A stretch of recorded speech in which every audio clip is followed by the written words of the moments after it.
Hello, আসসালামু আলাইকুম। অনেকদিন পরে ক্লাসে আবারও ফেরা। গত 2টা উইক আমরা ক্লাস নিই। তো সামহাও অফিসের কিছু কাজ চলতেছিল, আমাদেরও কিছু প্রিপারেশন ছিল, তো এই জন্য ক্লাস নেওয়া হয়নি। তো 2 উইক পরে আজকে আমি ক্লাস শুরু করছি। বাট আজকে ব্যাকগ্রাউন্ডে যেই ইয়েটা দেওয়া আছে, নামটা দেওয়া আছে উৎপাদনের এবং মার্কেটিংয়ের হেডলাইন, উৎপাদনের উপকরণ এবং উৎপাদনের মাত্রা। তো বেসিক্যালি আমি তো সবাই আপনারা আমাকে চেনেন অ্যাজ অ্যাকাউন্টিং টিচার হিসাবে। তো আপনারা অনেকদিন থেকে বলছিলেন যে আসলে মার্কেটিং, ম্যানেজমেন্ট, ফাইন্যান্সের ক্লাস নেওয়া হচ্ছে না। তো আমরা ইনশাআল্লাহ শুরু করব, ম্যানেজমেন্টের ক্লাস, ফাইন্যান্সের ক্লাস শুরু হবে। বাট আজকে আমি একটু মার্কেটিংটা নিতে যাচ্ছিলাম, ঠিক আছে? আজকে অ্যাকাউন্টিংটা নিয়ে, যেহেতু অ্যাকাউন্টিংয়ের অনেক দূর আমরা এগিয়ে গিয়েছি, তো এখন আমরা একটু মার্কেটিংয়ের একটু টুকিটাকি একটু জানবো আর কি। যেহেতু এটা ঢাকা বিশ্ববিদ্যালয়ে, তারপর জগন্নাথ বিশ্ববিদ্যালয় এবং আরও কয়েকটা বিশ্ববিদ্যালয় হয়তো মার্কেটিংটা অ্যাড হচ্ছে। মানে ঢাকা বিশ্ববিদ্যালয় তো আগে থেকে আছে, যেহেতু গুচ্ছ থেকে অনেকগুলো ইউনিভার্সিটি বের হয়ে গেছে, তো আশা করা যায় হয়তো বা অনেক ইউনিভার্সিটি মার্কেটিংটাকে নিয়ে আসবে। তো খুব বেশি একটা কঠিন কিছু না, যেহেতু সহজ জিনিস, তো আই থিঙ্ক আমিও একটু হলেও পড়াতে পারবো। তো কথা না বলে, যেহেতু সময় অনেক দূর চলে গেছে, তো যে যেখান থেকে আমার ক্লাসটা দেখছেন কমেন্ট একটু জানাই দিন। আর ইনশাল্লাহ নেক্সট উইক আবার অ্যাকাউন্টিং ক্লাস হবে, ফাইন্যান্স ক্লাস, এগুলো সব ধারাবাহিকভাবে এখন হতে থাকবে। তো কে কোথায় থেকে লাইভটা ক্লাসটা দেখছেন একটু কমেন্টে জানিয়ে দিন, যে আর সাউন্ড শোনা ঠিক মতো কাজ করছে কিনা এটা একটু জাস্ট কমেন্টে জানাই দিন। আমি জাস্ট 2-1টা কমেন্ট চেক করেই হয়তো বা ক্লাসটা স্টার্ট করবো।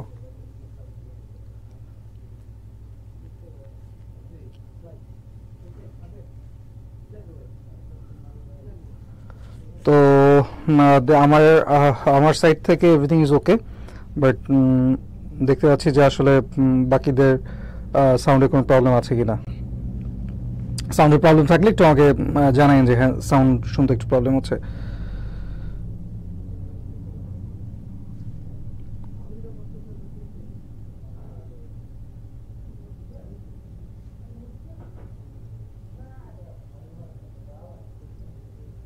ওকে, তাহলে ক্লাসটা আমরা শুরু করি ফ্রম দ্য ফার্স্ট। যে এবং আমাদের একটা মার্কেটিং ক্লাস নেওয়া হয়ে গেছে, বিপণনের, ওটা ইন্ট্রোডাকশন যে ক্লাসটা ছিল সেটা হয়ে গেছে। তো আজকে আমি সেকেন্ড পার্টের উৎপাদনের উপকরণ, এটা সম্পর্কে একটু কিছু আলোচনা করব। সো বেসিক্যালি উৎপাদনটা পড়াতে গেলে আমাদের অ্যাকাউন্টিংয়ের অনেক টার্মস চলে আসে, কারণ উৎপাদনের কস্ট অ্যাকাউন্টিং আমাদের একটা আলাদা পার্ট আছে অ্যাকাউন্টিংয়ের। তো সেখানে আমরা উৎপাদন নিয়ে অনেক কথাবার্তা বলি। তো সেই উৎপাদন আমরা ক্যালকুলেশন করি, যে cost of good sold, cost of good produce, cost of inventory, এগুলো আমরা বের করি। বাট আজকে আমরা মার্কেটিংয়ে যেটা পড়বো, এখানে কোনো ম্যাথ আমরা পড়বো না, এই উৎপাদন রিলেটেড কিছু থিওরিক্যাল কিছু জিনিস থাকে, সেগুলো আমরা নিয়ে আজকে একটু ডিসকাস করবো, ঠিক আছে? তো যারা এই মুহূর্তে লাইভটা যেখান থেকে দেখছেন একটু কমেন্টে জানাই দিন যে কে কোথায় থেকে লাইভটা দেখছেন এবং সাউন্ড টাউন্ড ঠিক আছে কিনা। আশা করা যায় একটু স্বল্প সময়ে যতটুকু দেয়া যায় আমি ইনশাল্লাহ চেষ্টা করব। তো উৎপাদনের উপাদান আমরা সাধারণত 4টা পাই, 4টা উপাদান আমরা সবসময় পেয়ে থাকি। তো মেইন যে প্রথম যে উপাদানটা, সেটা বলা হয় ভূমি, ঠিক আছে? এটা আমরা ডিপ্রিসিয়েশন অ্যাকাউন্টিংয়ে অনেকবারই এটা দেখেছি, যে ভূমি রিলেটেড কিছু ব্যাপার আমরা দেখেছিলাম, যে ভূমির উপর অপচয় ধার্য করা যায় না। তো মোটামুটি আমাদের এর সম্পর্কে অনেকটা ভালো জ্ঞান আছে ইন অ্যাকাউন্টিংয়ের পার্সপেক্টিভে। তো মার্কেটিংয়ের পার্সপেক্টিভে আসলে ভূমিকে কিভাবে কি বলছে সেটা আমরা একটু দেখি। যে অর্থনীতিতে প্রকৃতি প্রদত্ত সকল সম্পদকেই ভূমি বলে। প্রকৃতি প্রদত্ত, দেখেন আমরা কিন্তু অ্যাকাউন্টিং এর ক্ষেত্রে আমরা কিন্তু শুধুমাত্র এই স্থল যে জায়গাটা, এইটাকে ভূমি বলতাম, কিন্তু অর্থনীতির ভাষায় দেখেন এই যে মাটি, জল, বায়ু, আলো, এই সবগুলোকেই কিন্তু আমরা ভূমি বলে গণ্য করছি, ঠিক আছে? আরো ভূমির আরো একটা ডিটেলসে কথাবার্তা বলবো, সেখানে আমরা এটা গিয়ে ডিসকাস করবো যে কেন আসলে জল, বায়ু, পানি, স্থল, এগুলো সবগুলোকে মিলে ভূমি বলা হয়। তার রিজনটা বলতেছি, বেসিক্যালি এখানে প্রাকৃতিক সম্পত্তি, ঠিক আছে? প্রাকৃতিক সম্পত্তিগুলোকে সাধারণত ভূমি বলা হয়, ন্যাচারাল অ্যাসেট, ঠিক আছে? ভূমি হলো উৎপাদনের মৌলিক উপাদান। কারণ আপনি প্রোডাকশন করবেন, এর জন্য কি আপনার তো একটা জায়গা লাগবে, যেখানে আপনি কি করবেন, আসলে প্রোডাকশন ফ্যাক্টরি তো করবেন, সেখানে আপনি প্রোডাকশনে যাবেন, যে কোনো কিছু আপনি উৎপাদন করার তো একটা জায়গা লাগবে। আসলে আপনার কাছে ধরেন মেশিন আছে, আপনার কাছে টাকা আছে, মানুষ আছে, সবকিছুই আছে, কিন্তু আপনার ল্যান্ড নাই, আপনি কি উৎপাদন করবেন? সো এই উৎপাদনের জন্য আপনার যে বেসিক লাগবে সেটা হচ্ছে ভূমি। এই জন্য এটাকে বলা হচ্ছে প্রাথমিক মৌলিক উপাদান। ধরেন আপনি সার্ভিস দিতে যাচ্ছেন, ধরেন সার্ভিস রিলেটেড আপনার কোম্পানি, তো সেক্ষেত্রে আপনি ঘরে বসে, তারপর যে কোনো জায়গায় বসে, স্কুল, কলেজ, ইউনিভার্সিটি থেকে, যে কোনো জায়গায় থেকে আপনি ওই সার্ভিসটা প্রোভাইড করতে পারবেন। ধরেন যারা ফ্রিল্যান্সার, যারা এখন বাংলাদেশে অনেকেই ইনকাম করে ফ্রিল্যান্সিং করে, তাদের জন্য কিন্তু এই ভূমিটা কি দরকার? তাদের স্পেসিফিক একটা ভূমি দরকার না, কিন্তু যখন আপনি প্রডিউস করবেন, প্রোডাকশন করবেন, ইন দ্যাট কেস আপনাকে কি একটা ভূমি দরকার। ওই ভূমি ছাড়া আপনার কারখানা থাকবেন, আপনার হচ্ছে ফ্যাক্টরি মানে মেশিন থাকবে না, আপনার মানুষরা কাজ করতে পারবে না, এই জন্য ভূমিটা আপনার দরকার। ঠিক দেখেন এই যে প্রোডাকশনের জন্য ঠিক এই ন্যাচারাল যে ইয়াগুলো লাগে, এটা দেখা যায় যে মাটি লাগবে এবং এই পানি, যে কোনো কিছু প্রোডাকশন করতে চান আপনার পানি কিন্তু লাগবেই। ঠিক আছে, এটা ধরেন প্রোডাক্টটা তৈরি হোক জন্য হোক বা মেশিনটার জন্য হোক, যে কোনো হোক, কিন্তু এই ইয়াটা লাগবে। এরপর আছে স্থল আছে, বায়ু আছে, এয়ার সার্কুলেশনের দরকার আছে এবং পর্যাপ্ত পরিমাণে আলো। আপনি অন্ধকারে কোনো কিছু প্রডিউস করতে পারবেন না। সো দ্যাটস এই যে ন্যাচারাল যে জিনিসগুলো, যেটা আসলে প্রোডাকশনের সাথে মৌলিক উপাদান হিসেবে কাজ করে, সেটাকে আসলে এই জন্য ভূমি বলা হয়। ঠিক আছে, ল্যান্ড। বাট ওই যে অ্যাকাউন্টিং এর ক্ষেত্রে আমরা ভূমি বলতে শুধুমাত্র এই যে স্থল বা এই যে মাটির যে জায়গাটা, এটাকেই কিন্তু আমরা ল্যান্ড বলে থাকি বা ভূমি বলে থাকি। আচ্ছা, এখানে একটা কোশ্চেন থাকে যে ভূমি অর্থনৈতিক কর্মকাণ্ডকে ত্বরান্বিত করে। ঠিক আছে, ভূমি কিন্তু খুবই ইম্পর্টেন্ট। ইভেন একটা জিনিস খেয়াল করে দেখেন যে আগের যারা যে সভ্যতাগুলো ছিল, আগের যে মেসোপটেমীয় সভ্যতা ছিল বা যত যে মিশরীয় যে সভ্যতাগুলো ছিল, এগুলো দেখেন যে নদীর পাশে যে জায়গাটা বন্দর, ওই জায়গা কেন্দ্রিক কিন্তু গড়ে উঠেছে। এবং বাংলাদেশেও দেখেন চিটাগাং পোর্ট, ওই যে নদীর পাশে যে জায়গাটা, সেটার উপরে কিন্তু আসলে এই ব্যবসাটা বিস্তার করে। তো এই জন্য এটাকে বলে যে ভূমি অর্থনৈতিক কর্মকাণ্ডকে ত্বরান্বিত করে। যদি আপনার ল্যান্ড থাকে তাহলে সেই ভূমি ইয়াটা কি হয়, সেইখানে অর্থনৈতিক অবস্থাটা অনেক ভালো। এবং এটা আমরা আরো ডিটেলসে পড়বো, শুধু ল্যান্ড থাকতেই হবে না, ল্যান্ডটাকে আবার মানে উৎপাদনের সাথে উপযোগী জিনিস থাকতে হবে। যেমন মরুভূমিতে আপনি যদি গম বা ধান চাষ করতে চান, তাহলে হবে, আপনি বললেন যে মরুভূমি আছে, বিশাল ল্যান্ড, আমি উৎপাদনে যাব, ধান উৎপাদন করব, সম্ভব না। আবার ধরেন আপনি আইসল্যান্ডে যাবেন, ঠিক আছে, আইসল্যান্ডে গিয়ে গ্রিনল্যান্ডে যাবেন, গ্রিনল্যান্ডে যা বললেন যে আমি ইয়া করব, যে আমি এই কি করব, চাষ করব, তখনও কিন্তু পারবো, কারণ গ্রিনল্যান্ড টোটালটাই হচ্ছে আইস।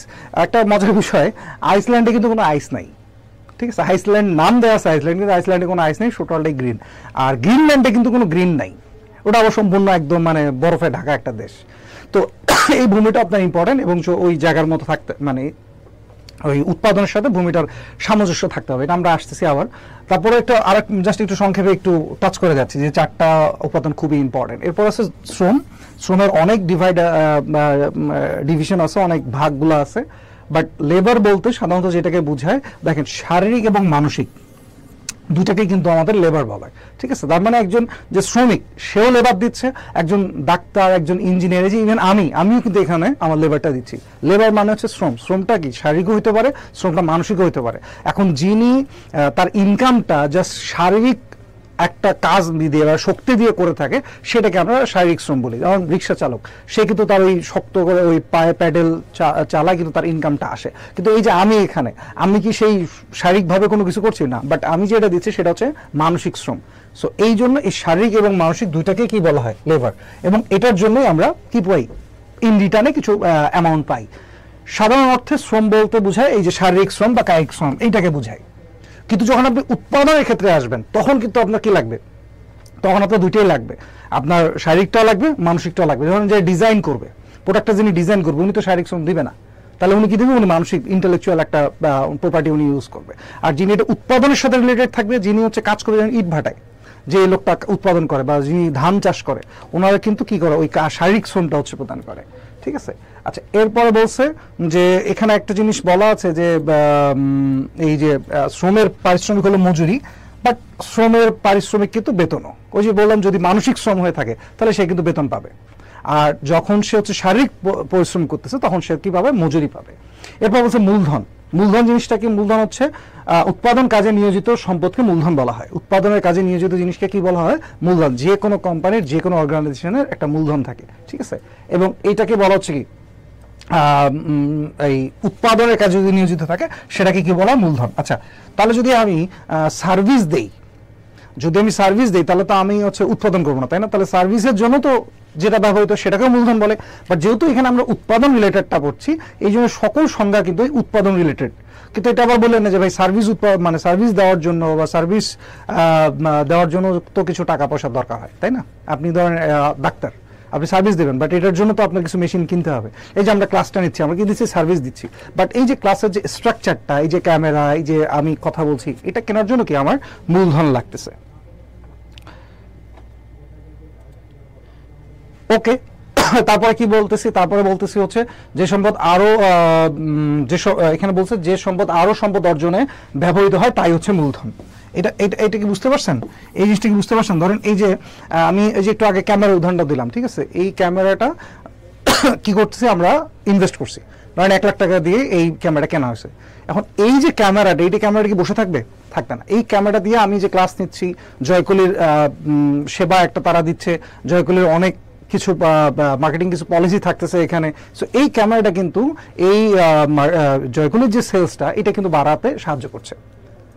এই যে জয়গুলির সেলসটা বাড়াতে সাহায্য করছে, এই জন্য কি হচ্ছে, এই জন্য কিন্তু এটাকে আমরা কি বলতেছি, যে সম্পদ আরো সম্পদ অর্জনে ব্যবহৃত হয় সেটাকে বলা হচ্ছে কি মূলধন।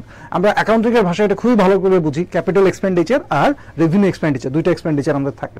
সো ক্যাপিটাল এক্সপেন্ডিচার গুলো কি হয়, তারা পুনরায় আর্নিং এর জন্য ইউজ হয়, আর রেভিনিউ এক্সপেন্ডিচার যেটা, এটা কিন্তু আবার ওই পুনরায় ইনকামের জন্য এটা আর কি ইউজ করা হয় না।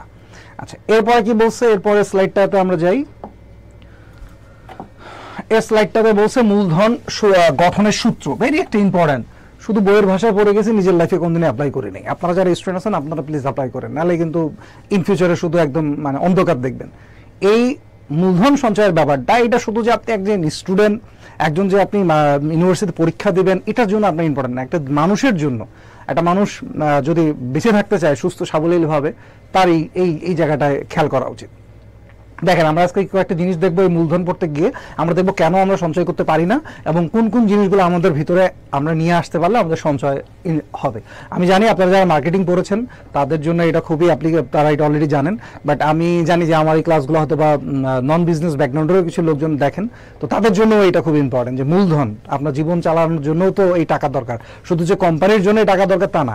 আমরা এখানে অনেক জায়গায় দেখবো যে এখানে সম্পূর্ণ জিনিসটা টোটাল একটা ব্যক্তির উপরে এটা অ্যাপ্লাই করছে, এটা কিন্তু কোম্পানির পার্সপেক্টিভে এই কথাগুলো বলে নাই। আমরা প্রথমে কি বলছে, এই মূলধন গঠনের সব থেকে যে মেইন ইম্পর্টেন্ট সেটা হচ্ছে আয়, আপনার এটা থাকতে হবে, এটা যদি না থাকে তাহলে আপনার মূলধন ক্রিয়েট হবে না। এরপর যেটা থাকতে হবে সেটা হলো সঞ্চয়, আমরা কিছু জমায় রাখি। আর কি থাকবে, সঞ্চয় সংগ্রহ, এমন জায়গায় জমাইছেন সংগ্রহই করা যাচ্ছে না, থাকে না ওই যে ডেস্টিনি, ইভেলি, তারপর হচ্ছে অনেক কিছু জায়গায় আমরা ফটকা বিজনেসে কিছু ইনভেস্ট করি, শেয়ার মার্কেটে অনেক জায়গায় ইনভেস্ট করি, কিন্তু সেই টাকাটা আবার কি হয় না, আমরা কালেক্ট করতে পারি না। সো এই জন্য শুধু সঞ্চয় করলেই হবে না, এমন জায়গায় সঞ্চয় করতে হবে যেটা আমাদের সিকিউর। লাইক ধরেন পোস্ট অফিস, আমরা পোস্ট অফিসে হচ্ছে এফডিআর কিনি, অন্যান্য ব্যাংক এফডিআর কিনি, দিস ইজ ফিক্সড, সো এটা রিটার্ন আসবে, ওই সঞ্চয়গুলো আমাদের ভালো। আর একটা কি বিনিয়োগ, আপনি যা আয় করছেন সেটা থেকে কিছু সঞ্চয় করছেন, দেন এইটাকে আবার আপনি বিনিয়োগ করছেন, এখান থেকে আপনার মূলধন গঠন হবে। আমরা দেখি না অনেক লোকজন হচ্ছে কি টাকা পয়সা ইনকাম করে, তারপর আস্তে আস্তে আস্তে কিছু করে টাকা সঞ্চয় করে, দেন ওইটা হচ্ছে বড় করে একটা জায়গায় ইনভেস্ট করে, তখন ওই ইনভেস্ট থেকে আবার তারা সে একটা রিটার্ন পায়। যে আপনার যারা স্টুডেন্ট আছেন এই জিনিসটা মাথায় রাখবেন, বুঝছেন, ইউনিভার্সিটি থেকে বিশেষ করে আমরা যারা কমার্স ব্যাকগ্রাউন্ডের বা বিজনেস ব্যাকগ্রাউন্ডের স্টুডেন্ট, আমরা জানি ইন ফিউচারে আমাদের কোথাও কারো না কারো মনে অবশ্যই আশা থাকে যে আমরা ইন ফিউচারে একটা বিজনেস করবো। সো ওই বিজনেস করতে গিয়ে আমরা সব থেকে যে প্রবলেমটা ফেস করি সেটা হচ্ছে কি ক্যাপিটাল। ওই সময় আমাদের বাবা মা আমাদেরকে বিশ্বাস করে না, আমাদের আত্মীয় স্বজন বিশ্বাস করে না, আমাদের ব্যাংক বিশ্বাস করে না, আমরা কিন্তু কোথাও টাকা পাই না। বাট যদি আমাদের কাছে কিছু একটা অ্যামাউন্ট থাকে, ওই অ্যামাউন্টটা দিয়ে আমরা বিজনেস করি। এখন কিন্তু অনেকেই করছে, এখন আপনি অনলাইন বিজনেসগুলো এটা কারা করছে, অনলাইন বিজনেসগুলো ম্যাক্সিমাম কিন্তু একটা কোনো না কোনো একটা স্টুডেন্ট করছে, ইউনিভার্সিটি লাইফ থেকে তারা এই বিজনেসগুলো স্টার্ট করে। সো এই ক্যাপিটালটা, এই জন্য বললাম যে যারা যারা নন বিজনেস ব্যাকগ্রাউন্ডে আছেন তারা হচ্ছে এই জিনিসটা একটু শোনেন, ভালো লাগবে আপনাদের। আচ্ছা, এরপর বলছে যে মূলধন সৃষ্টিতে প্রভাব বিস্তারকারী উপাদান। আচ্ছা, এখানে কিন্তু কিছু জিনিস আছে যেটা আমার মূলধনকে বাড়াবে, আবার কিছু জিনিস আছে মূলধনকে কমাবে। তা আমরা একটু যেটা পড়ি সঞ্চয়, এইটা যদি আপনার ভিতরে থাকে তাহলে আপনার মূলধন কি হবে, বাড়বে, ক্যাপিটালটা বৃদ্ধি হবে যদি আপনি সঞ্চয় করার ইয়েটা থাকে। আচ্ছা, এটাকে বলে দূরদৃষ্টি। দূরদৃষ্টি মানে কি? দূরদৃষ্টি বলতে বোঝায় যে মানুষটা অনেক দূর পর্যন্ত দেখতে পারে, কিন্তু এখানে মানে মার্কেটিং এর ক্ষেত্রে এই মূলধন তৈরিতে এই দূরদৃষ্টি কথাটা বলতে কি বোঝাচ্ছে? বোঝাচ্ছে হচ্ছে এটা যে আমি কত দূরে দেখতে পারি, এটা হচ্ছে তো একটা বাস্তবিক, বাট আমি যখন আজ থেকে 5-10 বছর পরে চিন্তা করতেছি, এইটার কথা এখানে বলা হচ্ছে। নর্মালি দূরদৃষ্টি বুঝে যে এখান থেকে আমি 1 কিলোমিটার বা 2 কিলোমিটার জিনিসকে দেখতে পারি, যেমন আমরা আকাশে অনেক কিছু দেখতে পারি, আমাদের সামনে কিছু উড়ে গেলে দেখতে পারি, তো আমাদের দৃষ্টিটা ভালো। কিন্তু এখানে দূরদৃষ্টি বোঝাচ্ছে কয়েক বছর পর, আপনি ধরেন আজকে 2024 সাল, আপনি 2030 সাল 2035 সালে কি হইতে পারে সেটা আপনি বুঝতেছেন, আপনি বুঝতেছেন 30 সালে আপনার বিয়ে শাদী হবে, আপনি বুঝতেছেন 35 সালে আপনার বাসা টাসা দরকার, আপনি বুঝতেছেন 40 সালে আপনার কি গাড়ি টাড়ি দরকার, ইভেন করোনা একটার মতো একটা সিচুয়েশন আসছিল, এরকম সিচুয়েশন আসতে পারে, সো আপনার টাকার দরকার হতে পারে। এই জিনিসগুলো যারা আগে থেকেই চিন্তা করতে পারে তারা কিন্তু এই টাকা জমায় রাখে। ইভেন দেখেন যাদের নর্মালি হচ্ছে ধরেন একদম আমার এক্সাম্পলগুলো একদম সবগুলো একদম লাইফ থেকে দিচ্ছি, বুঝছেন, বইয়ের ভাষায় দিচ্ছি না, তাহলে আপনাদের ক্যাচ করতে সুবিধা হবে। ধরেন যেই কোনো এক দম্পতির ঘরে এক কন্যা শিশু বা এক পুত্র শিশু জন্মগ্রহণ করলো, এই যে জন্মগ্রহণ করার সাথে সাথে না বাবা মার মাথায় কিন্তু আগে চিন্তা আসে যে জাস্ট আর কয়েক বছর পরে তাকে স্কুলে ভর্তি করাতে হবে, তার পড়াশোনার জন্য অনেক টাকা পয়সার দরকার হবে, তার হচ্ছে কি জামা কাপড়ের জন্য টাকা পয়সা দেবে, তার টিউটর দিতে হবে, তার অনেক কিছু কিনে চাবে, এইটার জন্য টাকা দিতে হবে। তো বিয়ে করার আগ মুহূর্ত পর্যন্ত বা বিয়ে করার পর কিছুদিন তারা কিন্তু অনেক লাক্সারিয়াস লাইফ লিড করে, কিন্তু যখন এই বেবিটা হয়, নিউবর্ন বেবি হয়, সেদিন থেকে কিন্তু তাদের ওই যে দূরদর্শিতা যেটা বললাম যে 5 বছর পরে বাচ্চা বড় হবে, তাকে স্কুলে ভর্তি করাইতে হবে, তাদের টাকা দরকার, ওই সময় থেকে কিন্তু তারা আর বেশি খরচ করতে চায় না, তারা কিন্তু ওই যে জমানো শুরু করে। তারা আফটার হয়তো বা বিয়ে শাদীর পরে যে ঘোরাঘুরি করছে, অনেক জায়গায় গেছে, কিন্তু যখন বাচ্চারা এরপরে কিন্তু আর করে না। এইটাই বলছে দূরদর্শিতা, আপনি বুঝতেছেন যে 5 বছর পরে আমার এটা দরকার হতে পারে, তখন আপনি সঞ্চয়ের দিকে আসতেছেন, এবং সঞ্চয়ের তখন হলে আপনার মূলধনটা তৈরি হবে। উচ্চ বিলাস, দেখেন এইটাই আমি বলতে চাচ্ছিলাম, এইটা আপনাকে মূলধন বাড়াবে না, এটা কমাবে। এই জন্য আমি বলছিলাম যে আপনার মানে এখানে কিছু ফ্যাক্টর আছে যেটা আপনার মূলধনকে বাড়াবে এবং কিছু ফ্যাক্টর আছে মূলধনকে কমাবে। যেমন উচ্চ বিলাস যদি আপনি করতে চান, ধরেন আপনি এখন স্টুডেন্ট, হয়তো বা belongs to very rich family, ঠিক আছে, এটা হতেই পারে, আবার belongs to very poor family, এটাও হতে পারে। বাট আপনি চিন্তা করেন, আপনি হয়তো বা ফ্রেন্ড সার্কেলের সাথে মিশতে গিয়ে ভাবতেছেন যে আমার ফ্রেন্ডরা তো, আমি এখানে ভর্তি হয়েছি, আমি গরিব ঘরের ছেলে, বাট আমার ফ্রেন্ডরা তো অনেক বড় লোক, তো আমি তাদের সাথে অ্যাডজাস্ট করার জন্য তাদের মতো করে একটু লাইফ লিড করতে যাচ্ছি, ঠিক আছে, আপনিও তাদের মতো করে একটু চলতে যাচ্ছেন, এটা করতে যাচ্ছেন, তার মানে কি আপনি আপনার লাইফ স্টাইলটাই একটু উন্নতি করতে যাচ্ছেন। তো এই যে উন্নতি করতে যাচ্ছেন, তখন কি হবে, আপনার কাছে টাকা থাকবে, যদি বাবা মা কিছু টাকা দেয়, সাথে সাথে কি করবেন, দামি দামি জিনিসপত্র কেনা শুরু করবেন, এই যে উচ্চ বিলাস, তাহলে কি আপনার কি ইয়ে হবে? আর ফেসবুকে সাধারণত দেখি অনেক বড় লোকরা অনেক বড় বড় কিছু কেনে, ঠিক আছে, দেখে আমরাও এটা কিনতে, মানে আমরাও কিনতে চাই, কিন্তু ভাই দেখেন সে যেটা কিনতেছে, ধরেন আম্বানি, একটা ভালো একটা এক্সাম্পল দিই, আম্বানি তার ছেলের বিয়েতে যে টাকাটা খরচ করছে, আমার এক্স্যাক্টলি ফিগারটা মনে নাই, বাট আপনার গুগল সার্চ করলে এই ইনফরমেশনটা পেয়ে যাবেন। আম্বানির বিয়েটা বলা হচ্ছে যে এশিয়া মহাদেশে একদম লাক্সারিয়াস একটা বিয়ে, এবং পুরো ওয়ার্ল্ডে হয়তো বা ওই কয়েকটা লিস্টে থাকতে পারে, ঠিক আছে, 2-4-5 লিস্টে আম্বানির ছেলের বিয়ে থাকতে পারে, কিন্তু সে তার বিয়েতে, তার ছেলের বিয়েতে যে টাকা খরচ করছে তার নিট অর্থের 5%ও না। তার ধরেন যদি 100 টাকা থেকে থাকে, সে 5 টাকাও ওই বিয়েতে খরচ করে নাই। যে 8-10 কোটি টাকা খরচ করছে, তার নিট অর্থের ওই মানে পয়েন্ট ধরেন যে ওই 2-4-5%ও না, এটা মোর দ্যান 10%ও যাবে না। ইভেন সে যে ইনভেস্টটা, মানে যে খরচটা করছে, সেখান থেকেও তার আবার অনেক রেভিনিউ হয়েছে, সে অনেক বড় বড় সেলিব্রিটিকে নিয়ে আসছে, অনেক বিজনেস পেপার সাইন করে নিছে, অনেক বিজনেস ডিল হয়ে গেছে ওটার ভিতরে, ঠিক আছে, সো ওইটা ভিন্ন কথা। বাট আমি যেটা বলতে যাচ্ছি যে সে যেটা খরচ করেছে তার নিট অর্থের জাস্ট অল্প কিছু, কিন্তু আমরা সাধারণত মিডল ক্লাস ফ্যামিলি কি করি, আমরা এই বিয়েটার জন্য আমাদের লাইফের যে একটা সেভিংস থাকে বা লাইফের যে একটা বড় অ্যামাউন্ট থাকে, যদি ধরেন 1 কোটি টাকা থাকে, আমরা প্রায় 40-50 লাখ টাকা এই বিয়ের পিছনে খরচ করে ফেলি। এটা কি উচ্চাভিলাষ? আম্বানি উচ্চাভিলাষী, আমরা উচ্চাভিলাষী, বাট দ্য ডিফারেন্স হচ্ছে সে তার নেট অর্থের যে করলাম অল্প কিছু খরচ করছে, বাট আমরা আমাদের প্রায় হাফ বা একদম বলে 60-50% আমরা খরচ করে ফেলি। এটাই কিন্তু আমাদের একটা বড় ধরনের ডিফারেন্স।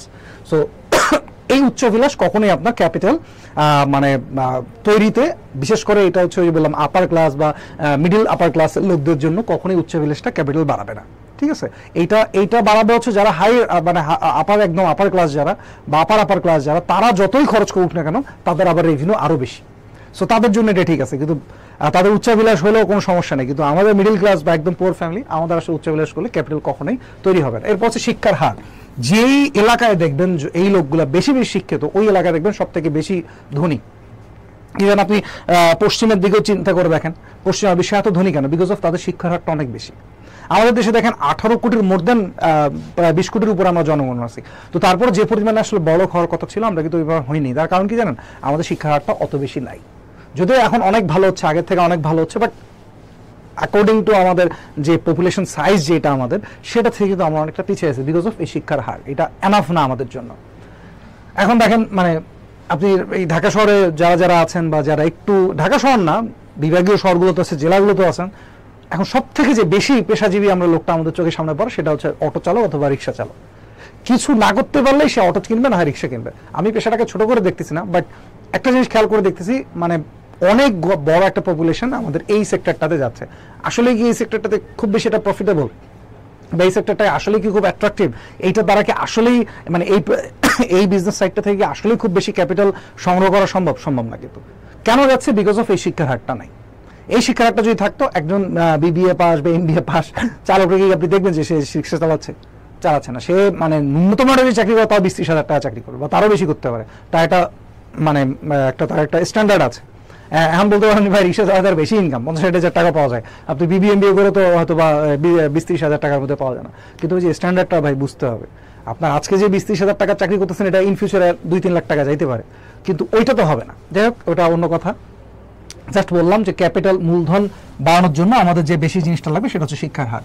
এরপর হচ্ছে পারিবারিক স্নেহ মমতা, যেটা আমি অলরেডি বলে ফেলেছি। ওই যে বললাম যে বাচ্চা হওয়ার পরে বাবা মা আর এক্সেস কোনো খরচ করে না, আর কোনো কিছু করে না, কারণ সে জানে তার বাচ্চার ওই যে স্কুলে দিতে হবে, তারপর স্কুলে গেলে তার অনেক খরচ, ইভেন সে যখন বড় হবে তাকে আবার বিয়ে সাথে দিতে হবে। সো এই যে ঘটনাগুলো, বা তার মা বাবার জন্য সে সেভিংস করে, মা বাবা বয়স হয়ে গেলে তাদের অনেক রোগ জটিলতা আসবে, তাদের ডক্টর দেখাইতে হবে, তখন তাদের অনেক টাকার দরকার। এই জন্য কি হয়, তারা অনেক সেভিংস করতে যায়। এই জন্য হচ্ছে পারিবারিক স্নেহ মমতাটাও এই আপনার যত বেশি থাকবে আপনি তত বেশি সেভিংস করবেন। ধরেন আপনি don't care, you have no feelings about your mother, about your father, about your wife, about your sister, brother. So এইটা যদি না থাকে, যেমন থাকে না আমরা অনেক নেশাগ্রস্ত মানুষকে দেখি না, সে যখন ওই নেশাতে থাকে তার কি চিন্তা আছে যে আমার বাসায় ওয়াইফ আছে, আমার বাসায় বাবা আছে, মা আছে, এই টাকাটা আমি এখানে নষ্ট না করে আমি তাদের জন্য রেখে দিই, এই চিন্তাটা কিন্তু তাদের ভিতরে আসে না। বাট যারা দেখেন, যারা আমরা মা বাবাকে, আমাদের আত্মীয় স্বজনকে ভালোবাসি, আমরা কিন্তু কি করি, টাকাটা রাখি যে না ওই ঈদে যাচ্ছি কিছু দেবো, খুশি হবে। আমি অথবা এখন কিছু কিনতেছি না, সামনে রমজান আসতেছে, ওই সময় যদি আমি আপনজনকে অ্যাটলিস্ট 100 টাকা দিই, সে খুশি হবে। এই যে চিন্তাটা, এই চিন্তাটাই আসে কিন্তু এই জায়গা থেকে। দেখেন জিনিসগুলো আমরা কিন্তু করে আসি, বাট দেখেন মার্কেটিং এই জিনিসগুলো আরো সুন্দর করে আমাদের একদম খাতা কলমে বুঝিয়ে দিছে যে কোন জিনিসগুলো আমাদের ভিতরে থাকলে আমরা এই মূলধন তৈরিতে আমরা হচ্ছে কাজ করব। হ্যাঁ, মানে মূলধনটা আমরা ভালোভাবে তৈরি করতে পারবো। এরপর হচ্ছে অর্থের আকর্ষণ। আপনার অর্থের প্রতি একটা কি চাহিদা থাকতে হবে, ঠিক আছে? অনেক মানুষ আছে যে না নর্মালি সারা রাত জেগে থাকতেছে, দিনের বেলা ঘুমাচ্ছে, অর্থের প্রতি তার কোনো একটা টান নাই, সেক্ষেত্রে কি মূলধন তৈরি হবে না। এরপর হচ্ছে সামাজিক দৃষ্টিভঙ্গি, ঠিক আছে? সামাজিক দৃষ্টিভঙ্গি, আপনি চাচ্ছেন যে আপনি আজকে গরিব আছেন, ভবিষ্যতে বড়লোক হতে যাচ্ছেন, ভবিষ্যতে গরিব থাকবেন না, সবারই আমাদের চিন্তা চেতনা। এই জায়গাটা থেকেও আপনি কি করবেন, মূলধন তৈরি করবেন। তারপর হচ্ছে কর নীতি, এটা হচ্ছে কর নীতি, ঠিক আছে?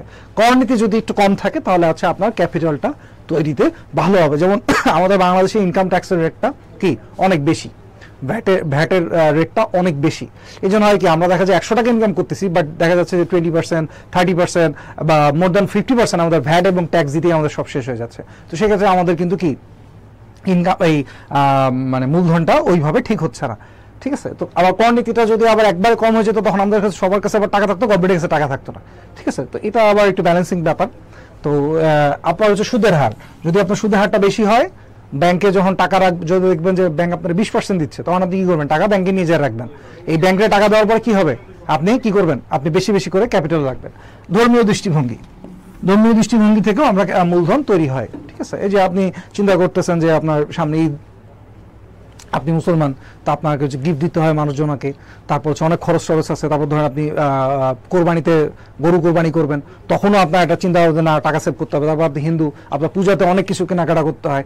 এই যে দেখেন, এই ধর্মীয় দৃষ্টিভঙ্গির ভিতরেও কিন্তু আমরা কি করি, এই মূলধন সৃষ্টিতে আমাদের এই জিনিসগুলো হেল্প করে, ঠিক আছে? আপনি এই যেমন আগামীকাল ক্রিসমাস মানেই তো শুধু গিফট দেওয়া, খ্রিস্টানরা তো একজন আরেকজনকে শুধু এই দিনে শুধুই গিফট দেয়। এই গিফট দেওয়ার জন্য তো আপনার টাকা জমায় রাখতে হবে, তাই না? সো এই ব্যাপারগুলোই হচ্ছে মোটামুটি আমাদের এই মূলধন মানে গঠনের বা সৃষ্টির প্রভাব বিস্তারকারী, ঠিক আছে? এই জিনিসগুলোর ভিতরে থাকে। আচ্ছা, এরপর একটা জিনিস ইম্পর্টেন্ট হচ্ছে সংগঠন। আমার ভূমি আছে, আমার কাছে মূলধন আছে, বাট আমি জানি না হাউ টু বিজনেস। আমার আসলে কোনো মানে ফোরাম নাই, একটা সিস্টেম নাই, যে সিস্টেমটার ভিতরে আসলে আমার কি এই ধরেন জিনিসটা আছে। যেমন আমি কি পাইলাম, আমি 3টা জিনিস শুধু পেয়ে গেছি। এটা হচ্ছে আমি শ্রম পাইছি, আমি ল্যান্ড পাইছি, আমি হচ্ছে ক্যাপিটাল পাইছি, আমার 3টা জিনিস আছে। কিন্তু the thing is the effectiveness এবং ইফিসিয়েন্সি। আমরা পড়ছিলাম না ম্যানেজমেন্টে যে ইফেক্টিভনেস অ্যান্ড ইফিসিয়েন্সি বলতে কিছু কথা থাকে, যে আমি একটা জিনিস 100 টাকা উৎপাদন করতেছি, আবার আমার যে কম্পিটিটর সে ওই সেম প্রোডাক্টটা 60 টাকা বা 70 টাকায় তৈরি করতেছে এবং তার কোয়ালিটি ধরে রেখেই, তখন মানুষ কি আমারটা কিনবে? আর মানে আমি যদি 100 টাকায় তৈরি হয় তাহলে আমার সেল করতে হবে 130 টাকায়, সে উৎপাদন খরচ ছিল তার 60 টাকা বা 70 টাকা, সে সেল করতেছে 100 টাকা, তাহলে মানুষ কোনটা কিনবে? 100 টাকারটা। হ্যাঁ বলতে পারেন ভাই ওটা তো লোকাল না, আমি কিন্তু বলছি কোয়ালিটি সেম, কোয়ালিটি আমাদের সেম আছে, বাট দ্য প্রাইজিংটা তার কম, কারণ তার কি সে খুব দ্রুত বা খুব ভালোভাবে উৎপাদন করতে পারে। সেই জন্য আমরা এখানে বলতেছি যে ওই ইফেক্টিভনেসের জন্য, এফিসিয়েন্সির জন্য আমাদের এই সংগঠন, অর্গানাইজেশনটা খুবই দরকার। এই জন্য দেখেন এখানে একটা কথা বলছে যে সংগঠনের শব্দগত অর্থ হলো বিভিন্ন উপাদানের মধ্যে সংযোগ ঘটানো, অর্থাৎ যে তিনটা আমরা উপাদান পাইছি সেই তিনটাকে এক জায়গায় করার জন্য, ল্যান্ড আছে, ক্যাপিটাল আছে, লেবার আছে, এই তিনটাকে এক জায়গায় নিয়ে আসার জন্য যেটা আমাদের ইম্পর্টেন্ট সেটা হচ্ছে কি এই অর্গানাইজেশন।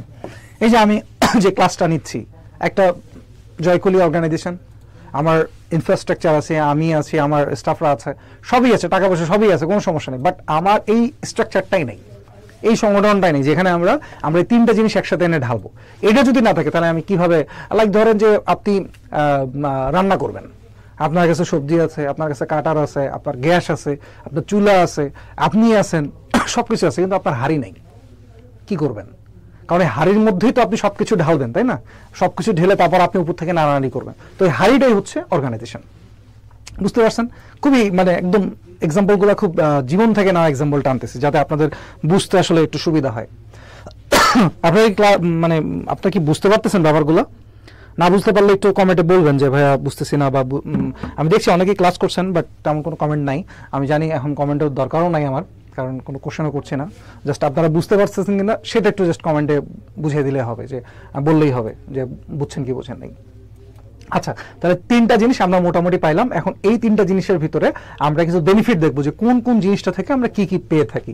এই যে বলেছে ভূমি বা ল্যান্ড, এই ল্যান্ডটা থেকে আমরা যদি ব্যবহার করি ল্যান্ডকে, তাহলে আমরা কি পাবো? আমরা পাবো ভাড়া এবং খাজনা, অথবা ভাড়া খাজনা ভাবে কিভাবে বলতেছি যে আমরা যদি এটা আচ্ছা ধরেন নিজের জমিতে যদি আমি উৎপাদন করি, তাহলে সেক্ষেত্রে আমি ভাড়া কিভাবে পাবো?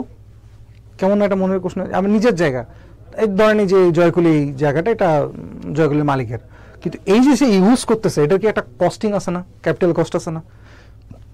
এক্স্যাক্টলি যেই রেটে এই এরিয়াটা ভাড়া হবে সে কিন্তু তার হচ্ছে ওই ইনকাম স্টেটমেন্টে বা আয় ব্যয় বিবরণীতে কিন্তু এটা কিন্তু ওই খরচটা কিন্তু দেখাবে। সে নিজের জায়গাতে উৎপাদন হলেও কিন্তু সে কি ভাড়াটা কিন্তু দেখাবে যে হ্যাঁ এত টাকা আমার যাইতো, সেটা ল্যান্ড বাবদ এটা তার কাছেই রয়ে গেছে, ভাড়া বা খাজনা এটা পাওয়া যায়। এরপর কি শ্রম যদি আমরা দেই তাহলে আমরা কি পাই?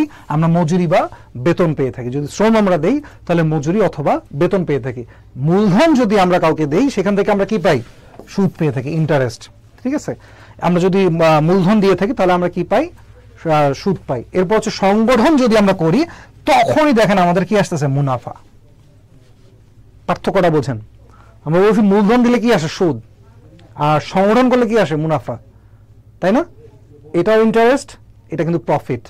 মানে সুদের ইংলিশটা কি? সুদের ইংলিশ হচ্ছে ইন্টারেস্ট, আর এটার মানে হচ্ছে মুনাফা। The thing is, the difference is, আপনি শুধু টাকা দিচ্ছেন আর কিছু না, শুধু টাকা দিচ্ছেন। এই টাকাটার জন্য আপনাকে সে যে ব্যাকটা দিচ্ছে সেটা হচ্ছে কি? সুদ, ইন্টারেস্ট। এটা একটা কন্ট্রোভার্সি আছে এই ব্যাপার নিয়ে, এটা নিয়ে আমি আলোচনা করবো না। আর মুনাফাটা কি? মুনাফা হচ্ছে আপনি বিজনেস করছেন, অর্থাৎ এই যে যা কিছু আছে ভূমি, শ্রম, মূলধন এবং সংগঠন, এই চারটার সংমিশ্রণে আপনি ব্যবসা করছেন, তখন যেটা আসে সেটা কিন্তু সুদ না, সেটা কি? মুনাফা। এই যে আমাদের ধর্মে আছে না, বলছে যে সুদকে হারাম করছে আর মুনাফাকে হালাল করছে, তার মানে কি? ব্যবসা করে যেটা আসতেছে সেটা হচ্ছে কি? মুনাফা। আর শুধুমাত্র টাকা দিয়ে যেটা আসতেছে, লাইক যে ব্যাংকে যখন আমরা যে টাকা রাখতেছি সেখান থেকে আমাকে সে যেটা রিটার্ন দিচ্ছে সেটাকে সুদ বলা হয়, সেটা কিন্তু মুনাফা না, সেটা হচ্ছে সুদ। আর বিজনেস করে যে কোনো কিছু সেল করার পরে যেটা আপনি পাচ্ছেন সেটাকে বলা হয় মুনাফা। রিজনটা কি? রিজন হচ্ছে এই মুনাফাটা তৈরির জন্য এই চারটা জিনিসের সংমিশ্রণ দরকার। এই চারটা জিনিস যদি সংমিশ্রণ এক জায়গায় হয় তখন আমার মুনাফা বা প্রফিট জেনারেট হয়। বুঝতে পারছেন সবাই? আচ্ছা, একজন কমেন্ট করছেন জাবিতে মার্কেটিং দিল না, এটা ব্যাড লাক নাকি জানি না। আচ্ছা, সমস্যা নাই, তারপরও ইন ফিউচার আপনার লাগবে, কারণ আপনি ভার্সিটিতে ফার্স্ট সেমিস্টারে উঠেই মার্কেটিং, ওই প্রিন্সিপাল অফ মার্কেটিং বইটা পাবেন। সো আপনি ইউনিভার্সিটিতে না লাগলেও এন্টারটেনমেন্টের জন্য দেখেন, ভালো জিনিস পড়াচ্ছি তো, কোনো তো থিওরি কোনো মানে ও লেভেলে কঠিন কিছু পড়াচ্ছি না যে আপনি বুঝতে পারবেন না, খুবই সহজ সহজ কিছু জিনিস পড়াচ্ছি। আচ্ছা, এখান থেকে আপনি একটা এমসিকিউ পাই, যেটা 2023-24 সালের ঢাকা বিশ্ববিদ্যালয়ের সিনিয়রিটি কোশ্চেনটা আসছিল। আমাকে এটা আনসার একটু দেন তো, এবার একটু কমেন্ট করবেন, ঠিক আছে? যে এতক্ষণ আমি যা পড়াইলাম সেখান থেকে আপনার কি মনে হচ্ছে যে নিচের কোন উপাদানকে উপাদানের জীবনী শক্তি হিসেবে বিবেচনা করা হয়? আমি এতক্ষণ যা পড়ালাম এখান থেকে আপনার কি মনে হয় যে অ্যান্সারটা আসলে কি হবে? এ, বি, সি এবং ডি, এই চারটার ভিতরে কোন জিনিসটাকে মনে হচ্ছে যে এটা আমার মানে মেইন জিনিস, যেটা আসলে আমার উপাদানের জীবনী শক্তি, মানে জীবনী শক্তি মানে কি, যে এটা ছাড়া আপনি আসলে উৎপাদন সম্ভব না, ঠিক আছে? এইটা কি জিনিস, এটা আসলে এখানের ভিতরে কোনটা হতে পারে যে ওই জিনিসটা ছাড়া আমার উৎপাদনই সম্ভব না? এইটা একটা কোশ্চেন। এটা অ্যান্সার বলেন দেখি, এটা অ্যান্সার কি হয়? খুব ফাস্ট এটা একটা অ্যান্সার দেন, আমি একটা অ্যান্সারটা একটু দেখবো কে কি অ্যান্সার দিচ্ছেন এটার। এটা একটা অ্যান্সার দেন।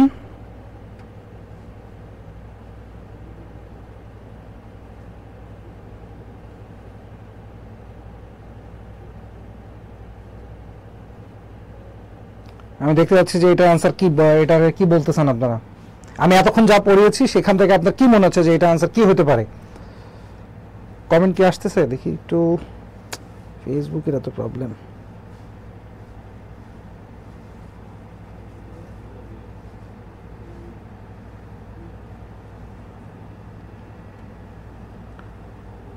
সংগঠন, ম্যাক্সিমামে অ্যান্সার করছেন সংগঠন, D. Very good, very good. আমি এই যে এখন কমেন্টটা পাচ্ছি।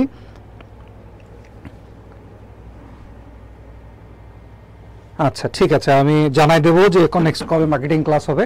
দেখেন এই যে আপনারা জাস্ট এতটুকু বুঝেই এটা বুঝে গেছেন যে এটা অ্যান্সার হবে ডি। কেন ডি সংগঠন? কারণ আমি ওই যে বললাম যে সবগুলাকে এক জায়গায় রাখবেন, যে এটা না হলে আসলে আপনি কিছুই করতে পারবেন না, সেটার নাম হচ্ছে সংগঠন। এখন বলতে পারেন ভাই এই বাকিগুলো ছাড়া আমরা কিভাবে আসলে এই করব, উৎপাদন করব? আচ্ছা দেখেন, যদি আপনার ভূমি না থাকে আপনি কি মানে নিতে পারবেন না, ভাড়া নিতে পারবেন না, মানে কারো একটা জায়গা নিতে পারবেন না যে ভাই আমার একটু জায়গা দেন, আমি একটু জাস্ট ইউজ করি। আপনার নিজস্ব ল্যান্ড নাই, বাট আপনি কোথাও গেলেন, আবার ধরেন আপনাকে ওখান থেকে উঠাই দিল। লাইক ধরেন যে আপনি বিজনেস করতেছেন, ওই যে ফুটপাতে ছিল একজন দোকান দেয় না, তো আজকে দেখা যায় পুলিশ তাদের উঠাই দিচ্ছে, কালকে ওই দলের লোকজন উঠাই দিচ্ছে, তার কি বিজনেস ফাঁকা থাকে, ফ্রি থাকে? সে কোথাও না কোথাও গিয়ে বিজনেসটা করছে। এরপর শ্রম, দেখেন আমি কিন্তু বলতেছি এগুলো আমার সবগুলো দরকার, but this is the most important things. এরপরে লেবার, আপনি আছেন, আপনি নাই, সো হোয়াট? আপনি আর্টিফিশিয়াল ইন্টেলিজেন্স দিয়ে প্রোডাকশন করবেন। ওই যে কিছু মেশিন থাকে না, সবগুলোতে কি মানুষের লোক দরকার হয় না? ধরেন কিছু কিছু জিনিস হচ্ছে মেশিন দিয়ে তৈরি হয়। এরপরে কি মূলধন, আপনার টাকা নিতে কি ধার দিবে একজন, কেউ না কেউ তো দিচ্ছেই, ঠিক আছে? আবার কিছু কিছু জিনিস আছে মূলধনও লাগে না। ধরো অনেক গাছগাছালি ওষুধ আছে না, যেটা বন জঙ্গলে তৈরি হয়, উৎপাদন হয়। এখন ওই ওষুধটা তৈরি করার জন্য কি আপনি ইনভেস্ট করছিলেন? কিছু, জাস্ট তৈরি হয়ে আছে, আপনি যা নিয়ে আসছেন, এখন ওইটা এনে মার্কেটে বেচতেছেন, তাই না? অনেক কৃষিজ প্রোডাক্টগুলো অনেকগুলো আছে যেটা আমরা চাষবাস করি না, বন জঙ্গলে মাঠে ঘাটে পাওয়া যায়, সেটাকে আমরা কি করি, নিয়ে এসে সেল করতেছি। তার মানে এই জিনিসটা খুব বেশি ইম্পর্টেন্ট না ফর প্রোডাকশন। বাট এই যে জিনিসটা সংগঠন, এই তিনটাকে যে এক জায়গায় নিয়ে আসবেন, সেটার নামই হচ্ছে সংগঠন। সো এই জিনিসটা খুবই ইম্পর্টেন্ট। সো এইটাকে হচ্ছে মানে জীবনী শক্তি বলে বলা হয়। যেমন আমাদের শরীরেও আছে অনেক কিছু অঙ্গ প্রত্যঙ্গ নিয়ে আমাদের শরীর, বাট মোস্ট ইম্পর্টেন্ট কি আমাদের মেরুদণ্ড। এটা না থাকলে আমরা স্বাভাবিক জীবনযাপন করতে পারবো না। দেখেন অনেকের হাত নাই, পা নাই, চোখ নাই, তারপরে ইনশাল্লাহ আল্লাহর মতে সে সবকিছু ঠিকঠাকভাবে চলতেছে। যার মেরুদণ্ড নাই সে কি, সে ওই যে বিছানায় শুয়ে আছে, আসেই। বুঝতে পারছেন? সো জাস্ট নর্মাল থিঙ্কিং করে দেখবেন, মার্কেটিং খুব ইজি। আচ্ছা, এখানে আরেকটা কোশ্চেন আছে, যে সম্পদ অন্যান্য সম্পদের সম্পদকে কার্যকর করে তোলে, সেটাকে আমরা কি বলি? খুবই দেখেন, এটাও একটা বেসিক। জাস্ট নর্মালি চিন্তা করেন, আপনার পড়াশোনা করা লাগবে। জাস্ট নর্মালি চিন্তা করেন যে সম্পদ অন্য সব সম্পদকে কার্যকর করে তোলে, অর্থাৎ এমন একটা জিনিস যা সবাইকে চাঙ্গা করে তোলে, চিয়ার আপ করে, সেটাকে এখানে সেটা এখানে কি হতে পারে বলেন তো? মূলধন। আমি কিন্তু বলছি দেখেন, ভালো করে দেখেন যে চিয়ার আপ করে কে, চিয়ার আপ কে করতেছে? যে যা কিছু আছে এখানে সব থেকে যে আসার পরে সবাই একটু চাঙ্গা হয়ে যায়, সেটা কি? আচ্ছা, মূলধন ছিল জন্য তো আপনি ব্যবসা করতে আসছেন, তাই না? দেখেন এই যে মানব সম্পদ, হিউম্যান সোর্স বা হিউম্যান অ্যাসেট, ঠিক আছে, যে আপনার শ্রম, সে কি করতেছে? আবার এ আবার সবগুলাকে আবার ওই একসাথে করতেছে না। ওই যে একটু আগে উদাহরণ দিলাম যে রান্নার জন্য কি, এবার ধরেন সবকিছুই আছে কিন্তু যিনি রান্না করবেন উনিই নাই। তো যখন উনি আসবেন তখন কি ওই সবজি টবজি চুলা টুলা যা সব কি আবার চাঙ্গা হয়ে যাবে। অর্থাৎ এই মানব সম্পদ এমন একটা জিনিস যে কিনা সবগুলা কি চালানো শুরু করে দেয়, আছে সবগুলাই স্থবির অবস্থায় আছে। ধরেন অফিস যখন অফ হয়ে যায় তখন কি আর প্রোডাকশন হয়? কেন হয় না? বিকজ অফ ওই হিউম্যান সোর্স, হিউম্যান অ্যাসেট যেটা আছে বা লেবার যেটা আছে সেটা অনুপস্থিত। এই যে আমি যদি এখন এখান থেকে চলে যাই, এই এসি, এই ক্যামেরা, এই বোর্ড সবই আছে, কিন্তু ক্লাস কি হবে? হবে না। আমি আসার পরে এই যে জিনিসগুলো আছে সবগুলো চেয়ার আপ হয়ে যায়। এই ক্যামেরাও মনে করে যে না এই যে এখন আমার ইউজ করবে, এসিও চিন্তা করে যে না আমার এখন ছাড়া হবে। সো এই ব্যাপারগুলো দেখেন একটার সাথে একটা, কিন্তু মানে খুব নর্মাল এক্সাম্পল দিলেই কিন্তু বোঝা যায়।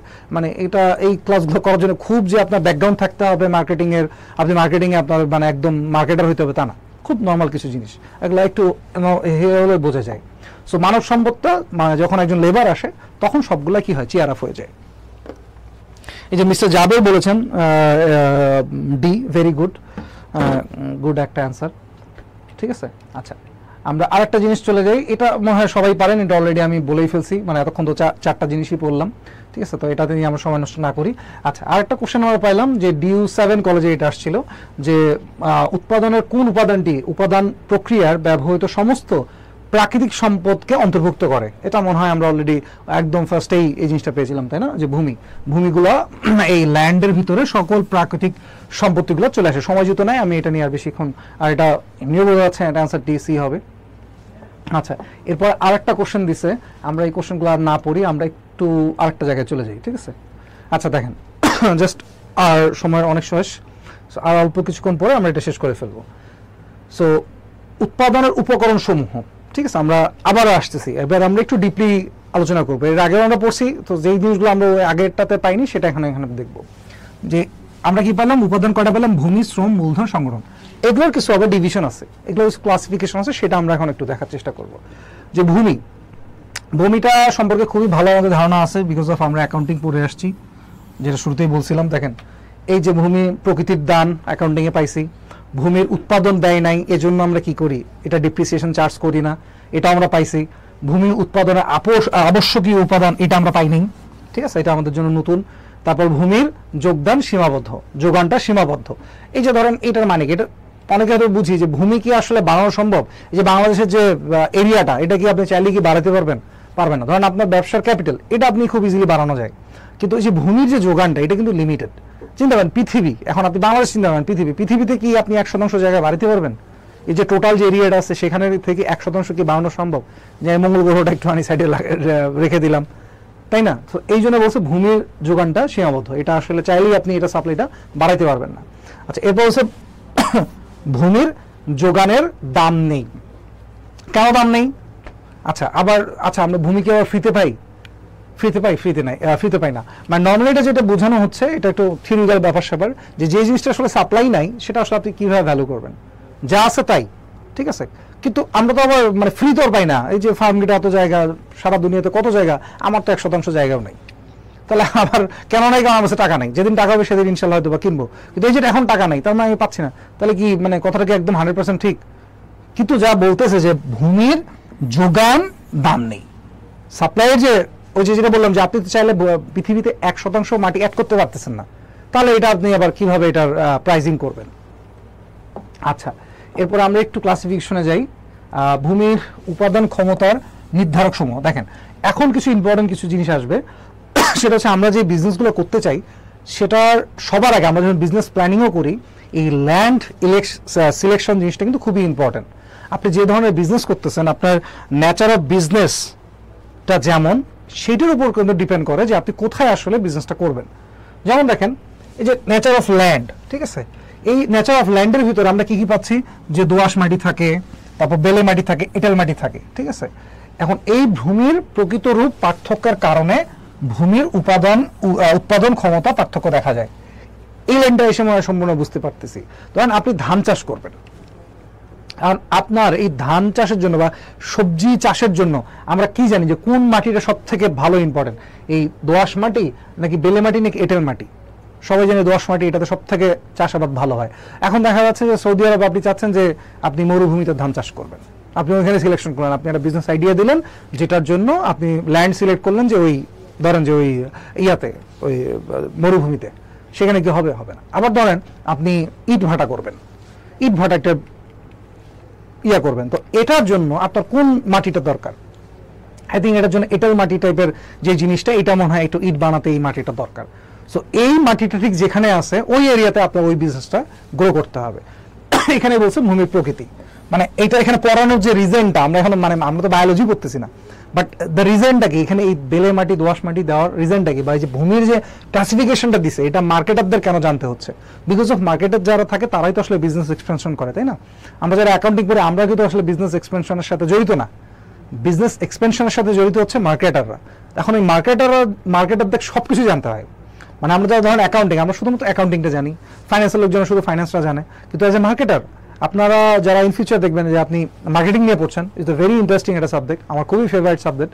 ইভেন আমি অ্যাকাউন্টিংয়ের পাশাপাশি মার্কেটিংয়েও পড়ার কিছুটা জিনিস আমার আগ্রহ লাগতো, আমার খুব ভালো লাগতো মার্কেটিং পড়তে। ইভেন আই থিঙ্ক আমার ক্লাস যারা দেখছেন তাদের ভিতরে অনেকজন থাকবে যে মার্কেটিং তাদেরকে খুবই ভালো লাগে, খুবই একটা এনজয়েবল সাবজেক্ট, একটা ক্রিয়েটিভ জায়গা। সো মার্কেটিং যখন আপনি পড়বেন তখন দেখবেন আপনার সব কিছু জানতে হচ্ছে, আপনি অ্যাকাউন্টিংও জানবেন, আপনি ফাইন্যান্সও জানবেন, মানে কিছু কিছু আপনি মার্কেটিং সেটাও জানবেন। এই জন্যই আপনার এই মাটি সম্পর্কে আপনার ধারণা থাকতে হবে যে কোন মাটি কোন বিজনেসের জন্য ইম্পর্টেন্ট। এরপরে আসছে যে কি ভূমির অবস্থানটা কোথায়। ধরেন আমরা যদি নারায়ণগঞ্জের দিকে যাই, দেখবো যে ওই যে নদীর আশেপাশে দেখবেন কিছু বিজনেস, সিমেন্ট কারখানা আমরা যখন এই যে ঢাকা শহরে কত জায়গায় ঘুরি, কোথাও তো দেখি না, ওখানে কেন? তার মানে হচ্ছে আপনার প্রোডাক্টটা যেটা সেটার উপর ডিপেন্ড করবে যে আপনি কোন এরিয়াতে আবার মানে বিজনেসটা সেট আপ করবেন। এই জন্যই বলা হচ্ছে ভূমির অবস্থানটা কোথায়, যে পাহাড়ি এলাকার ভূমি, নদীবদ্ধ ভূমি, সমতল ভূমি। আপনি চাষ করবেন, ধান চাষ করবেন, সেক্ষেত্রে আপনার কি পাহাড়ি জায়গায় যেতে হবে? আপনি কোন সমতলে যাবেন? আবার আপনি চা বাগান করবেন, সেটা কোথায় আসবে? সেটা কি সমতলে আসবে না, সেটার জন্য আপনার আবার পাহাড়ে যেতে হবে। That's it. আচ্ছা, এরপর আমরা আসি জলবায়ু, ইজ দ্য ভেরি ইম্পর্টেন্ট। জলবায়ু কি? পানি, নদী, সমুদ্র, বৃষ্টি, এগুলো হচ্ছে কি? এগুলো হচ্ছে বলা আছে ল্যান্ডের অন্তর্ভুক্ত। এবং এই জিনিসটার সাথে আবার ক্লাইমেট খুবই ইম্পর্টেন্ট। এই যে আমরা দেখি যে বন্যার কারণে অনেক ফসলি জমি নষ্ট হয়ে যায়, ধ্বংস হয়ে যায়, তাই না? সো এই জলবায়ু জিনিসটাও আমাদের এই ল্যান্ডের জন্য খুবই ইম্পর্টেন্ট একটা জিনিস। আচ্ছা, এরপর আমরা পরেরটায় যাই, প্রযুক্তির ব্যবহার। আচ্ছা, একটা এক্সাম্পল অলরেডি আমি দিয়েছিলাম, যেটাকে আবার একটু ফিরে নিয়ে আসতেছি। মনে করবেন যে পৃথিবীতে একমাত্র ধর্মগ্রন্থ বাদে সবকিছু চেঞ্জ করা যায়, যে কোনো জাস্টিফিকেশন, যে কোনো ধরনের মানে ওপিনিয়ন, একদম সায়েন্স পর্যন্ত চেঞ্জ হয়ে যাচ্ছে। আগে বলা হয়তো যে না, যে রকেট মহাকাশে যাবে সেই রকেট কোনদিনও ফিরে আসবে না। ইলন মাস্ক কি করছে, ওই থিবিকে একদম বৃদ্ধাঙ্গুল দিয়ে দেখাইছে যে আমি নিয়ে গেলাম আবার নিয়ে আসলাম, তাই না? সো একমাত্র ধর্মগ্রন্থ বাদে সবকিছু কি হয়, চেঞ্জ করা যায় বা সবকিছুতে মডিফাই করা যায়। একটু আগে আমি বলেছিলাম যে আসলে সৌদি আরবে ধান চাষ সম্ভব না, কিন্তু এই যে আমাদের টেকনোলজি চলে আসছে, এই টেকনোলজি আসার পরে কি হয়েছে, আমরা দেখতেছি মরুর কিছু জায়গায়, মরুভূমিতেও কিছু ফসল উৎপাদন করা সম্ভব হচ্ছে। মানে ডেটসটা বাদ দেন, মানে খেজুরটা বাদ দেন, তারা মরুভূমিকে অনেকটা সবুজ করে ফেলছে। তারা সেখানে কৃত্রিম নদের সৃষ্টি করছে, তারা হচ্ছে ওখানে চাষাবাদ শুরু করছে, নর্মাল শাকসবজির মতো। গ্রিন হাউস, চিন্তা করেন, গ্রিন হাউস এই সিস্টেমগুলো প্রযুক্তি নিয়ে এসে যেখানে চাষ হয় না সেখানেও তারা কি চাষাবাদ শুরু করছে। তো ইউজ অফ টেকনোলজি এটা হচ্ছে ল্যান্ডের জন্য খুবই ইম্পর্টেন্ট। এরপর হচ্ছে মানবিক প্রচেষ্টা, হিউম্যান ইফোর্ট। ঠিক আছে, হিউম্যান ইফোর্টটা কি? ভূমির উৎপাদন ক্ষমতার অন্যতম নির্ধারক হলো মানুষের মানবিক প্রচেষ্টা। আচ্ছা, এই জিনিসটা আবার কি জিনিস? এই জিনিসটা কি জিনিস? যেমন দেখেন, এখানে একটা সুন্দর এক্সাম্পল দেওয়া আছে যে পাহাড়ি অঞ্চলে, একটু আগে বলছিলাম পাহাড়ে কোনো কিছু চাষ সম্ভব না চা ছাড়া, কিন্তু দেখেন পাহাড়ি অঞ্চলে আবার কি হয়, জুম চাষ হয়। তো এই যে জুম চাষটা করছে, কেন করছে? তারা দেখছে তাদের হাতে সমতল ভূমি নাই, বাট তাদের তো ভাত টাত খাইতে হবে। ঠিক আছে, এখন না হয় দুনিয়া অনেক আগে চলে আসছে যে রংপুরে যে ধানটা চাষ হচ্ছে ওটা ওই বান্দরবানে যাচ্ছে। ধরেন আজ থেকে 1-150 বছর আগে যখন পাহাড়ের মানুষ থাকা শুরু করছে, বা আগে থেকে তো সবার আগে তো গুহাতেই মানুষ ছিল, তো তখন তারা কি করছে? তারা তো এই ট্রান্সপোর্টেশন সুবিধাটা অত ভালো ছিল না। তখন তারা তাদের এই পাহাড়টাকেই এই চাষের উপযোগী করার জন্য তারা কিছু ইফোর্ট দিছে। সেই ইফোর্টটাকে আমরা বলতেছি মানবিক বা হিউম্যান ইফোর্ট। নিজের বেঁচে থাকার জন্য তারা এই কাজটা করছে। এরপর একটা দেশের অর্থনৈতিক অবস্থা, economic condition of the country. যখন দেখেন এই অর্থনীতিটা আসলে কিভাবে ডিপেন্ড করে, দেখেন এখানেও একটা আমরা উদাহরণ দিয়েছি যে নদীতে বাঁধ বা খাল খনন করে বা ভরাট করে চাষাবাদ, যে ড্যাম দেই না, ড্যাম, এই যে ইন্ডিয়া মাঝে মধ্যে আমাদের আটকায় দিয়ে একদম পানিতে ভাসায় দেয়, আবার পানি দেয় না, আমরা খরাতে পানি পাই না, আবার বর্ষাতে আবার পানি দিয়ে দেয়। ড্যামের কিন্তু মেইন রিজনটা হচ্ছে এটা, আমরা অনেকেই জানি না যে আসলে বাঁধের কারণে কি প্রবলেমটা হয়। প্রবলেম হচ্ছে খরাতে আমাদের যে সময় পানি দরকার সে সময় তারা পানিটা আটকায় রাখতেছে, তারা আমাদের যে ন্যায্য হিসা সেটা আমাদের দিচ্ছে না। আর যখন আমাদের পানির দরকার নেই, বৃষ্টি হচ্ছে, তখন আবার তারা পানিটা ছেড়ে দিচ্ছে। এই এখন তারা এটা কেন করতেছে, আপনি যদি তাদের পার্সপেক্টিভ যেতে পারেন, তারা কিন্তু ঠিক করতেছে, মানে তাদের যদি চিন্তা করে দেখেন, কারণ খরাতে তাদেরও দেশে পানি দরকার। এখন তাদের যদি সামর্থ্য আছে ড্যাম দেওয়া, তাদের যদি ক্ষমতা আছে, তাদের পাওয়ার আছে, টাকা আছে, তারা ড্যাম তৈরি করছে, তাদের নিজের স্বার্থের কথা বলছি। কিন্তু তাদের স্বার্থের জন্য আমরা ক্ষতিগ্রস্ত হচ্ছি, আমাদের উত্তরবঙ্গ সবসময় ভেঙে চলে যাচ্ছে। তো ওই ড্যাম দেওয়ার কারণে দেশের যে আর্থিক অবস্থা সেটা কিন্তু আবার ভালো হয়ে গেছে, ঠিক আছে। আবার নদীকরণ করেছিল এক সময় আমাদের দেশে হয়েছে। সো মোটামুটি এই জিনিসগুলো ল্যান্ডের সাথে ইম্পর্টেন্ট।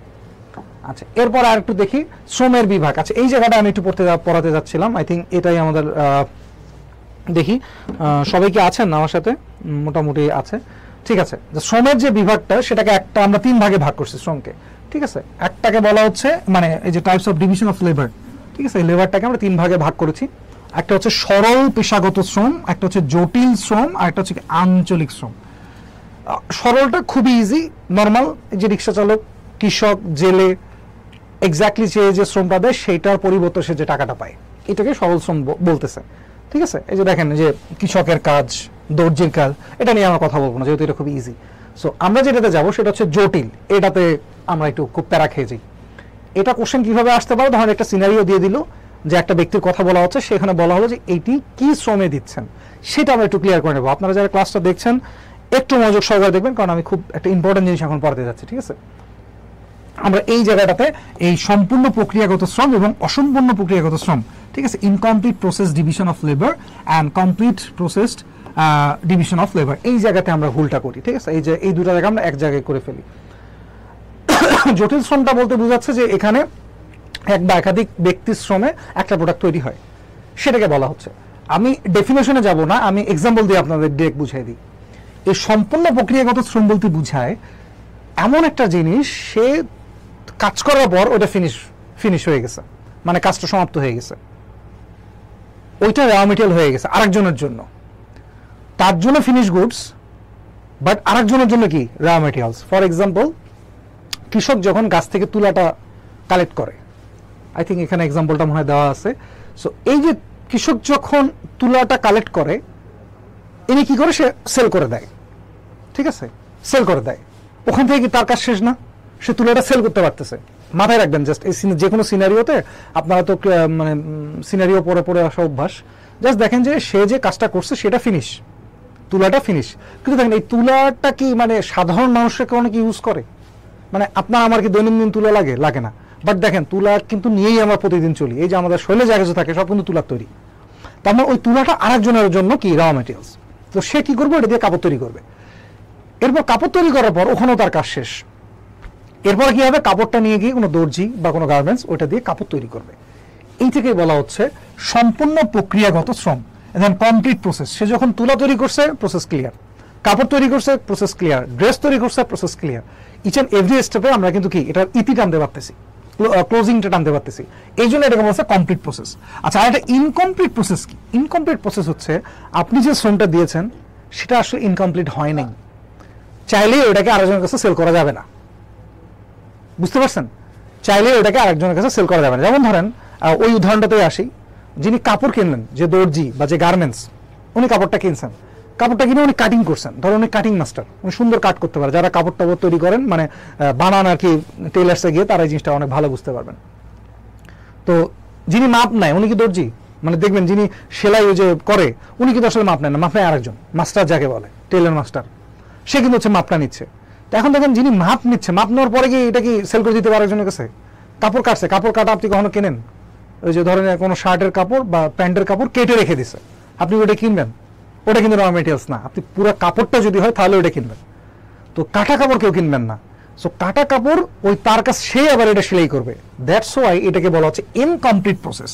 দেখেন এই যে দেখেন এখানে আমরা এক্সাম্পলটা দিয়েছি, একটি গার্মেন্টস, কেউ কাপড় কাটে, কেউ সেলাই করে, আবার কি করে, কেউ বোতাম লাগে, কেউ ইস্ত্রি করে, আবার কেউ প্যাকেজিং করে, অর্থাৎ কারো কাজই সম্পূর্ণ না। এই জন্য এটাকে বলা হচ্ছে ইনকমপ্লিট প্রসেস ডিভিশন। এই কাজটা কারোই সম্পূর্ণ হয় নাই, এখানে সবার কি কাজটা এখনো বাকি রয়ে গেছে। কিন্তু এই যে আগে যে উদাহরণটা, যে তুলা তৈরি করছে তার কাজটা ওখান থেকেই শেষ। সে ওইটাই সেল করতে পারবে। আর কোনো ওই তুলাটাই কেনার জন্য মানুষ হাজার হাজার মানুষ পড়ে আছে। আবার তুলা থেকে যে কাপড় তৈরি করবো ওই কাপড়টা কেনার জন্য হাজার হাজার মানুষ বসে আছে। কিন্তু এখানে যে কাপড় কেটে রাখছে সেটাকে কেউ কিনবে? এই শুধু সেলাই করে রাখছে, সে কি কেউ কিনবে? বুঝতে পারছেন কনসেপ্টটা? আচ্ছা, এরপর যেটা বলা আছে ভৌগোলিক অবস্থা, এটা খুবই ইজি, যে দেশের ভিতরে যদি কাজ করে সেটাকে একটা বলা যায় না, ঠিক আছে, এটা আঞ্চলিক। আর যদি এটা বিদেশে যায়, আমরা যখন বাইরের দেশে পাঠাই লোকজন যারা যে ওমান বা মালয়েশিয়া টালেশিয়া কাজ করতে, তাদেরকে এটা বৈদেশিক শ্রম বলা হয়, এই আর কি। তো শ্রমের দক্ষতা, এটা এখানে কিছু জিনিস থাকে যে শ্রমের দক্ষতা ডিপেন্ড করে এই কয়েকটা জিনিসের উপর, ঠিক আছে। যে জীবনযাত্রার মান, যারা ধরেন একটু ভালো কাপড় খেয়ে ভালো ইউনিভার্সিটি পড়াশোনা করে, তারা কি ইন ফিউচার অনেক ভালো কিছু করে। এই যে জীবনযাত্রার মান, মানে সহজে বুঝাই দিলাম আর কি, ঠিক আছে। জলবায়ু, কিছু এলাকা থাকে যে এলাকার মানুষ আসলে কখনোই কর্মরত হইতে পারে না, যেমন আমাদের দেশের একটু জলবায়ুগতভাবে আমরা কিন্তু একটু অলস, যতই পরিশ্রম কিনা কিন্তু অ্যাকর্ডিং টু চায়না বা ইউরোপ, তাদের থেকে কিন্তু আমরা একটু অলস। জলবায়ুটা খুবই ইম্পর্টেন্ট। এবং হচ্ছে শ্রমিকের বুদ্ধিমত্তা। আমাদের এই যে কিছুদিন আগে আমরা একটা ভিডিও ভাইরাল হয়েছিল যে হেলিকপ্টার বানাইছে, ওরেই না কিন্তু কি হেলিকপ্টার সে বানাইছে, কি একদম একদম প্রথম সারির গণমাধ্যমগুলো পর্যন্ত ইউজ করলো। আসলে কি মানে খুব কি এটা মানে বিশ্বের কাছে কি তুলে ধরার মতো কিছু হয়েছে? এই হেলিকপ্টার কি জীবনে প্রথম তৈরি হয়েছে? এটা কি মানে বিশ্বে আগে কখনো তৈরি হয় নাই? এমন কিছু কি? আর এমন একটা জিনিস এটা ওরেই না। তার মানে কি এই শ্রমিকের বুদ্ধিমত্তার কারণে এই মেধাটা আমাদের সেল হচ্ছে না, আমরা ওই টাকা পয়সা ইনকাম করতে পারতেছি না, বিজনেসে যাইতে পারতেছি না, ঠিক আছে। তো তার শ্রমটার অত দাম নাই। আর ওই চায়নায় বসে যে ছেলেটা রোবোটিক্স বানাচ্ছে, তার বয়সের থেকে আরো, আমার থেকে আরো অনেক কম বয়সী, তার শ্রমের ভ্যালুটা অনেক বেশি এবং তার দক্ষতাটা অনেক বেশি। উপযুক্ত পারিশ্রমিক, ওই যার মেধা বেশি সে বেশি টাকা পাবে, যার মেধা কম সে কম টাকা পাবে। আনুষঙ্গিক সুযোগ সুবিধা, আধুনিক প্রযুক্তি, যেটা আমরা নর্মালি আধুনিক প্রযুক্তি থাকলে কি হয়, ধরেন যে আপনারা ফ্রিল্যান্সিং এ যারা কাজ করে টাকা ইনকাম করেন, তাদের কাছে কি প্রযুক্তি আছে, এই যে তারা বেশি বেশি টাকা ইনকাম করতে পারতেছেন ঘরে বসে। পারিশ্রমিক, শ্রমিকের শারীরিক যোগ্যতা, যদি আল্লাহর রহমতে আমাদের শরীরে হাত পা ভালো থাকে, মাথা টাথা চোখ টোক যদি ভালো থাকে, আমরা পরিশ্রম করতে পারি বেশি। আর যদি কোনো একটা পার্টের প্রবলেম থাকে তাহলে আমরা কিন্তু পরিশ্রম করতে পারি না।